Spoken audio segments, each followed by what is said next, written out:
नमस्कार साथियों, मैं आपका भाई अंकित चौहान एक बार फिर स्वागत करता हूं अपने YouTube चैनल ग्रामीण हेल्प अंकित चौहान में। उम्मीद है साथियों आप सभी लोग अच्छे होंगे। दोस्तों, कई दिनों से तबीयत ख़राब है तो इसलिए वीडियो में थोड़ी परेशानी हो रही है दोस्तों। कभी रात में बन रही है तो कभी दिन में बनानी पड़ रही है। तो वैसे दोस्तों मैं वीडियो 3 बजे ही डाल देता हूँ, लेकिन अब ये थोड़ा टाइम इसकी वजह से गड़बड़ हो गया है दोस्तों। बुखार आजकल साथियों काफ़ी चल रहे हैं। तो दोस्तों आज हम चर्चा करेंगे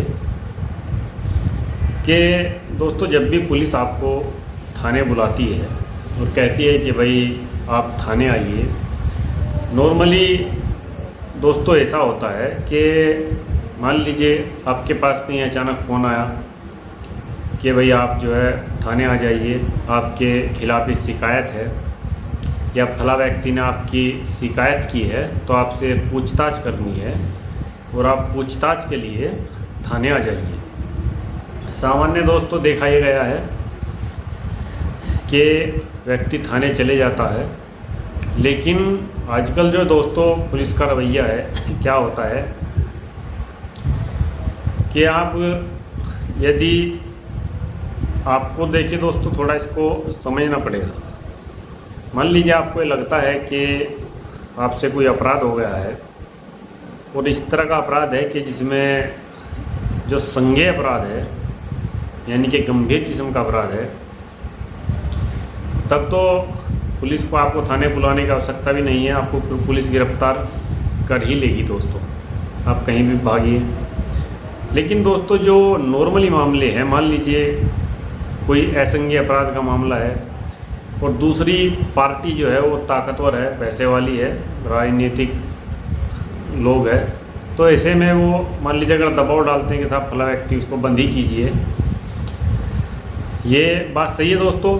माननीय सर्वोच्च न्यायालय का आदेश है कि जिन मामलों में 7 साल से कम की सज़ा है उनमें गिरफ्तारी जो है दोस्तों नहीं होगी। लेकिन पुलिस के पास दोस्तों जो विशेषाधिकार है, विशेष जो पावर है, पुलिस उसका इस्तेमाल करती है और कहती है कि साहब इस आदमी से खतरा था इसलिए इसको गिरफ्तार करना पड़ा। मान लीजिए कोई लेन देन का ही मामला है दोस्तों, 420C इस तरह के जो दोस्तों केस है, इनमें पुलिस दोस्तों आपको अगर थाने आप जा रहे हैं तो थाने आपको बुला लेगी और वहीं से आपको जेल भेज देगी दोस्तों, वहीं आपको गिरफ्तार कर लेगी। तो दोस्तों अब ऐसी स्थिति में करें क्या कि यदि पुलिस हमें थाने में बुलाए तो हमें कैसे डील करना है। सबसे पहले दोस्तों आप ये देख लीजिए कि आपकी शिकायत यदि किसी व्यक्ति ने की है, आपको लगता है कि फला व्यक्ति ने हमारी शिकायत थाने में की है, तो आप ये सोच लीजिए कि इस आदमी ने शिकायत की है, क्यों की है, उससे आपको क्या दिक्कत है, क्या परेशानी है दोस्तों। और यदि हो सके तो साथियों आप FIR का पता कर लीजिए कि किन किन धाराओं में FIR दर्ज हुई है। दोस्तों गिरफ्तार पुलिस आपको तभी करेगी जब कोई मामला आपके विरुद्ध दर्ज हो। अब एक तो मामला दर्ज हो तब आपको दोस्तों पुलिस गिरफ्तार कर लेगी, लेकिन यदि आपके विरुद्ध खाली एक नॉर्मली शिकायत है, आपको लग रहा है कि जैसे किसी ने कह दिया कि साहब फला व्यक्ति ने मुझे गाली गलौज की है, मुझे जान से मारने की धमकी दी है और उसने जाके एप्लीकेशन थाने में दे दी, तो पुलिस दोस्तों ऐसे मामलों में जल्दी सी पुलिस FIR को दर्ज नहीं करती है और पुलिस आपको भी थाने बुलाएगी कि भाई आपके ऊपर ये आरोप है कि आपने गाली गलौज दी है। तो वहाँ आप अपनी बात निष्पक्ष तरीके से जाकर कह सकते हैं, उनको बता सकते हैं। हालांकि साथियों आप अगर चाहें तो अपने अधिवक्ता के साथ जा सकते हैं पुलिस थाने में और ये पुलिस को कह सकते हैं। मान लीजिए आपके पास फ़ोन आया कि भाई आप आइए, तो आप उनको ये कह सकते हैं कि सर मुझे थोड़ा टाइम दीजिए, मैं अपने अधिवक्ता, अपना जो वकील है, मैं अपने वकील को लेकर थाने में आ रहा हूँ। तो आपका ये दोस्तों अधिकार है। पुलिस आपको बिल्कुल भी ये नहीं कहेगी कि आप अभी आइए, आपको पुलिस समय देगी कि ठीक है आप अपने वकील को बात कर लीजिए और यहाँ आ जाइए। चाहे तो दोस्तों आप अपने वकील को साथ लेकर जा सकते हैं, इसमें कोई दिक्कत नहीं है दोस्तों। आप अपने वकील से राय भी ले सकते हैं, लेकिन मेरा कहना सुझाव यही है कि आजकल पुलिस दोस्तों, आप सोचेंगे कि हमें थाने बुला रही है, चलो चले जाते हैं, लेकिन कई बार दोस्तों थाने में उल्टा हो जाता है, यानी कि पुलिस आपको वहीं गिरफ्तार कर लेती है। कई बार दोस्तों लोगों को झूठे मुकदमे में भी जेल भेजा जाता है। तो इसीलिए मेरा सुझाव आपसे ये है कि जब भी आपको थाने में बुलाया जाए तो आप हमेशा उसकी जांच पड़ताल करने के बाद ही थाने में जाए। आपको जैसे मैंने बताया, अगर एफआईआर मिल जाए, एफआईआर ऑनलाइन अगर दिख जाए तो आप उसमें दोस्तों ऑनलाइन देख सकते हैं कि कौन कौन सी धाराएं मेरे विरुद्ध लगी है या फिर किस व्यक्ति ने मेरी शिकायत की है, किस संदर्भ में की है, क्यों की है। ये सारी बातें जांच करने के बाद, और दूसरा दोस्तों, आपका जो वकील है, आप अपने वकील से सलाह मशवरा कीजिए, और अपने वकील से सलाह मशवरा करने के बाद ही आप जो है थाने में दोस्तों जाइए। कभी भी जल्दबाजी में कि आपके पास फ़ोन आया कि आप थाने आ जाइए और तुरंत आप जाके थाने में बैठ जाओ, तो मेरे हिसाब से दोस्तों ये उचित नहीं है।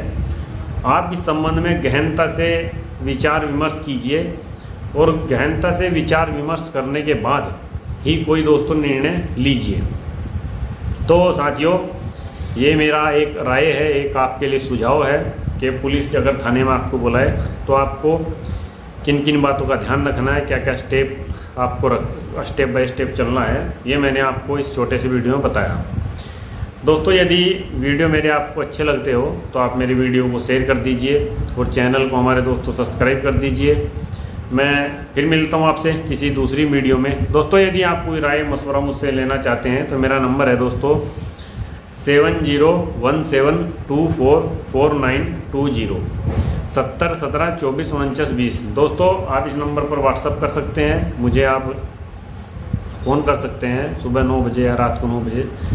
तो मैं दोस्तों जितनी भी आप लोगों की सहायता हो सकती है मैं कोशिश करूंगा कि आपकी सहायता की जाए। एक नागरिक होने के नाते दोस्तों, एक सामाजिक कार्यकर्ता होने के नाते, तो मेरी ये कोशिश रहती है कि मैं जितना हो सकता है उतनी मदद मैं करूं। दोस्तों, मैंने आपको बताता चलूँ, इस तरह का ये एक प्रकरण उत्तराखंड में भी था। उत्तराखंड में दोस्तों हुआ क्या था कि जहाँ TCS एग्ज़ाम सेंटर है, ऋषिकेश रोड पर आप जाएंगे तो वहाँ दोस्तों बच्चे एग्ज़ाम देते हैं, और काफ़ी मात्रा में जब बच्चे एग्ज़ाम देते हैं तो ऐसी जगह पर दोस्तों थोड़ा स्थिति सही होनी चाहिए। वहाँ पर दोस्तों एक बिजली का पोल था, बिल्कुल पूरी तरह से डैमेज था, किसी भी समय जो है गिर सकता था। तो दोस्तों मैंने वो पोल बदलवाया, और मुझे खुशी दोस्तों इस बात की है कि वो पोल वहाँ की CM हेल्पलाइन पर शिकायत करने के बाद ही बदल दिया गया। यद्यपि देखा ये गया है दोस्तों कि जो बिजली डिपार्टमेंट है वो कहीं का भी हो इतनी जल्दी काम नहीं करता है, लेकिन किया है उन लोगों ने, पोल नया लग गया है। तो दोस्तों, कहने का तात्पर्य ये है कि एक नागरिक होने के नाते मुझसे जो भी बनता है तो मैं उसको करने की कोशिश करता हूँ, और दोस्तों करना भी चाहिए। तो फिर मिलता हूँ मैं आपसे किसी दूसरी वीडियो में। सादर नमस्कार दोस्तों।